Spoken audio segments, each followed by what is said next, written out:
অনুভূত শক্তিশালী ভূমিকম্পের পরিপ্রেক্ষিতে চট্টগ্রাম অঞ্চলে বড় ধরনের ভূমিকম্পের ভয়াবহ পরিণতির আশঙ্কা প্রকাশ করেছেন বিশেষজ্ঞরা।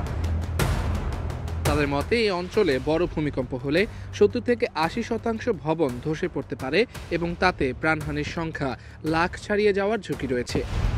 ভৌগোলিকভাবে চট্টগ্রাম অঞ্চলটি তিনটি প্রধান tectonic plate Burmese Indian, Bangladesh Indian এবং বাংলাদেশ মিয়ানমার ইউরেশিয়ান প্লেটের অত্যন্ত কাছাকাছি হওয়ায় এটি ভূমিকম্পের উচ্চ ঝুঁকিপূর্ণ এলাকা। বিশেষজ্ঞদের ধারণা, চট্টগ্রাম নগরীর ভূগর্ভে একটি সুপ্ত মাইনর টেকটনিক প্লেটও রয়েছে।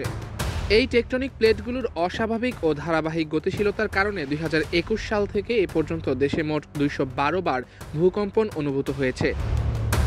বিশেষজ্ঞদের উদ্বেগের প্রধান কারণ হল নগরীতে নিয়মনীতি না মেনে গড়ে ওঠা বিপুল সংখ্যক বহুতল ভবন, যা মাত্র ৬০ বর্গমাইলের পুরো নগরীকেই ভূকম্পনের উচ্চ ঝুঁকিতে ফেলেছে।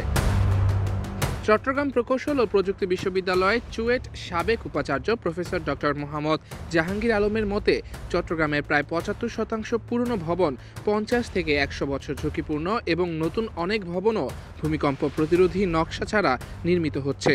তিনি বড় ভূমিকম্পে ২.৫ থেকে ৩ লক্ষ মানুষের মৃত্যুর আশঙ্কা করেছেন।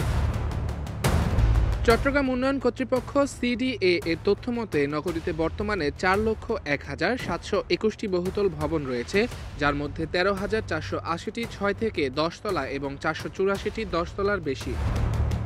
অনেক ভবনেই বিল্ডিং কোড মানা হয়নি। উপকূলীয় এলাকা হওয়ায় নির্মাণ সামগ্রী ক্ষয়প্রবণ এবং অপরিকল্পিত ভবন নির্মাণ ও নিম্নমানের নির্মাণ সামগ্রীর ব্যবহার ভবনগুলোকে আরও দুর্বল করে তুলেছে। সংকীর্ণ সড়ক উদ্ধার তৎপরতা ব্যাহত করতে পারে বলেও আশঙ্কা প্রকাশ করা হয়েছে।